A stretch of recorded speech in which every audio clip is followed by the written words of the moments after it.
उत्तर प्रदेश विधानसभा चुनाव में अपनी जमीन तलाश रहे एआईएमआईएम प्रमुख असदुद्दीन ओवैसी लगातार 3 दिन तक यूपी में रहे और अलग अलग शहरों में सभाएं की। पहली सभा अयोध्या में हुई तो दूसरी सभा सुल्तानपुर में और तीसरी बाराबंकी में।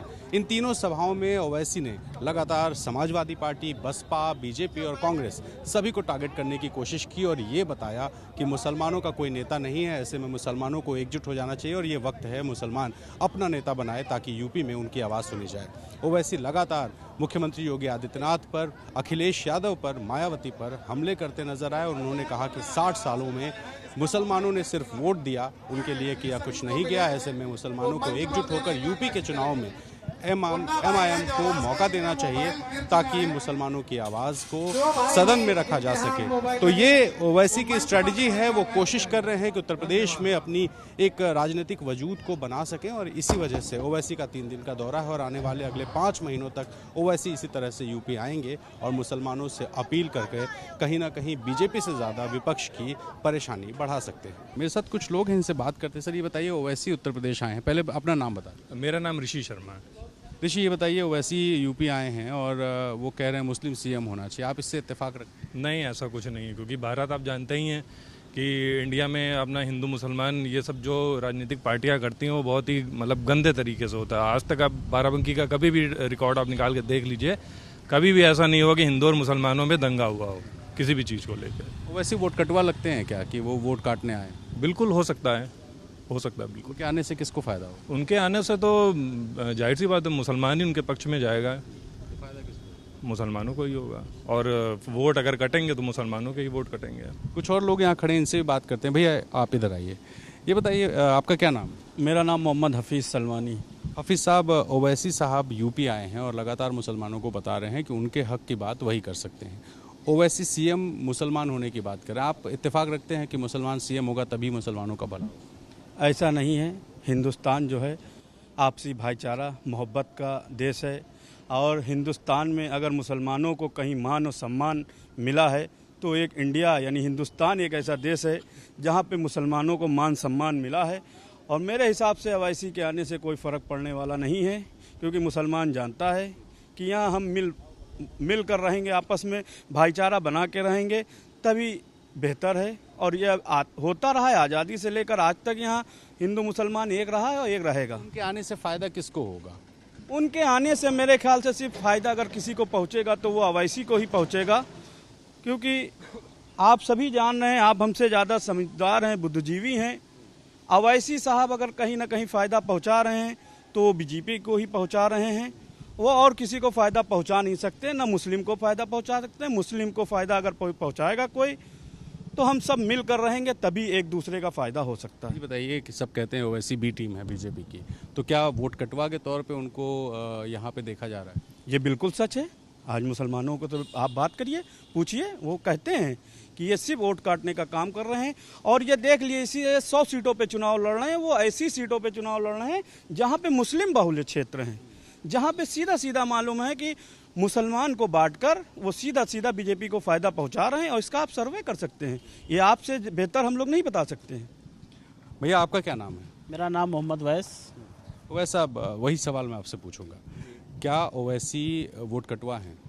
हाँ बिल्कुल, जो आप कहना चाह रहे हैं बिल्कुल सही है, क्योंकि इससे पहले जो पिछला चुनाव था 2017 का, तो शायद आप लोग को भी पता होगा कि बहन जी ने जितने 100 मुस्लिम कैंडिडेट उतारे थे वो उसी क्षेत्र में उतारे थे जहाँ पर मुस्लिम बहुल क्षेत्र था, और जिसकी वजह से आज जो बीजेपी की गवर्नमेंट है, जो उस बार बहन जी ने किया, आज वही काम ओवैसी साहब कर रहे हैं। सबसे पहले ओवैसी साहब को अपने गढ़ को मजबूत करना चाहिए, उनको डिप्टी सीएम अपने यहाँ बनाना चाहिए। अभी उत्तर प्रदेश उनके लिए बहुत दूर है। तो किसको फायदा होगा? ओवैसी अगर मजबूती से चुनाव लड़ लें तो किसको फायदा होगा? ओवैसी साहब सिर्फ बीजेपी को मजबूत करने के लिए आए हैं, वो किसी मुस्लिम समाज को नहीं फायदा पहुंचाना चाहते। वो एक बात और कहते हैं कि एक मुसलमान सीएम होना चाहिए। योगी जी के गढ़ में आके वो मुसलमान सीएम की बात कर रहे हैं, आपको क्या लगता है कि ऐसा संभव है, होना चाहिए, क्या हो?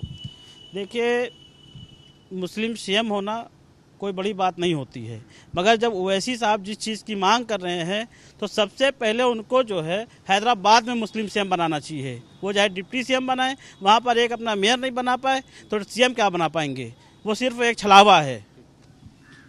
आपका क्या नाम भाई? जी, मोहम्मद अनस सलमानी। जी अनस भाई, ये बताओ, आप तो यंग हैं, ओवैसी साहब अपील कर रहे हैं कि युवाओं को, मुसलमानों को एक हो जाना चाहिए और जो है एक मुसलमान सीएम जब यूपी में आएगा तभी आप लोग का कल्याण होगा। आज तक हुआ नहीं, इत्तेफाक रखते हैं आप? नहीं, इससे हमको कोई इत्तेफाक नहीं है। और जहाँ तक मेरा मानना है कि विकास इम्पोर्टेंट है, सम्मान मिलना चाहिए सबको। और जहाँ तक का हमारा मानना है कि समाजवादी पार्टी ने मुस्लिमों को सम्मान दिया है। आज तक की जितने घाघ समाजवादी नेता रहे हैं सभी मुस्लिमों को सम्मान मिला है इस पार्टी। अच्छा, सब कहते हैं ओवैसी जो है बी टीम है बीजेपी की, वो वोट कटवा हैं, आएंगे तो एक मुसलमानों का जो एक तरफा वोट जा रहा है उसको काटेंगे और बीजेपी को फ़ायदा होगा। क्या लगता है ऐसा सही है? जी 100% सही है। उनकी भाषा शैली बताती है कि वो मुस्लिम के हितैषी नहीं है। वो हितैषी बनते हैं उस पर मंच के ऊपर, बाकी जो उनके उद्देश्य होते हैं अंदर से वो सब बीजेपी के हक में जाते हैं। फ़ायदा किसको हो रहा है ओवैसी के यहाँ आने से, चुनाव लड़ने से? नुकसान हो रहा है, सब मुस्लिम समाज का नुकसान हो रहा है। फ़ायदा किसको हो रहा फ़ायदा बीजेपी को हो डायरेक्ट। है? भाई साहब आप भी खड़े हैं, इधर आइए। आपका क्या नाम है? हमारा नाम शमीम चौधरी है जी। शमीम भाई, ये बताइए कि ओवैसी सीएम मुख्य मुसलमान होने की मांग कर रहे हैं, आप इससे सहमत हैं? जी, हम इस बात से तो सहमत नहीं हैं। ये जहां इनकी ये कह रहे हैं कि अवैसी साहब, बारिस्टर साहब ये कह रहे हैं कि हम 100 सीट लड़ाएंगे, लेकिन ये मुस्लिम बाहुल्य क्षेत्र में क्यों लड़ा रहे हैं? ये सिर्फ मुस्लिम का वोट का बंटवारा करेंगे। और समाजवादी पार्टी हर वर्ग के लोगों को लेकर चलती है। समाजवादी पार्टी संघर्ष की कोख से पैदा हुई है। आपको लग रहा है कि मतलब ओवैसी के आने से सपा का नुकसान हो सकता है? देखिए, वो कोई नुकसान नहीं कर पाएंगे। उनका हैदराबाद क्षेत्र है, वो हैदराबाद में अपनी लड़ाई लड़ें। बिहार में तो 5 सीट जीत गए ना उनकी पार्टी। अब बिहार की बात छोड़िए, बिहार से लोग यहाँ जागरूक हो गए हैं। ये समझ रहे हैं कि अवैसी को वोट दे देंगे तो हमारा मत इधर उधर बिखर जाएगा। ओवैसी सरकार नहीं, अगर हम लोग सहमत हो के सभी लोग अपना मत समाजवादी पार्टी को 22 में अगर चाहेंगे तो अखिलेश की सरकार 100% है कि बनना है। ओवैसी पर विश्वास नहीं है क्या मुसलमानों को? देखिए, अवैसी साहब का काम लोग कह रहे हैं कि बी पार्टी है, भाजपा से उनका तालमेल है, तो ये जाने अवैसी जाने।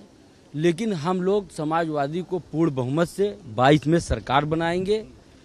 और बेरोजगारी इतनी चरम सीमा पे फैली हुई है, अगर अखिलेश यादव की सरकार बनेगी, माननीय अखिलेश यादव जी की यदि सरकार बनती है तो वो 300 यूनिट लाइट बिजली फ्री करने को कहा है। उनका ये चुनावी दावे में वादा है। और दूसरी चीज, वो 10 लाख युवाओं को नौकरी देंगे। तो देखिए, फिलहाल बाराबंकी के ये सारे लोग हैं जिनका ये मानना है कि ओवैसी के आने से मुसलमानों का नुकसान होगा, क्योंकि मुसलमानों का वोट कट सकता है। यानी कि जो वोट कटवा को लेकर के एक आरोप लगते हैं ओवैसी पर, वो कहीं ना कहीं लोग मानते हैं और इसी वजह से बीजेपी को फायदा हो सकता है जितना मजबूती से ओवैसी चुनाव लड़ेंगे। अपने सहयोगी सतीश कश्यप और कैमरा पर्सन प्रेम सिंह के साथ Ranveer, ABP news Barabanki. ABP news आपको रखे आगे।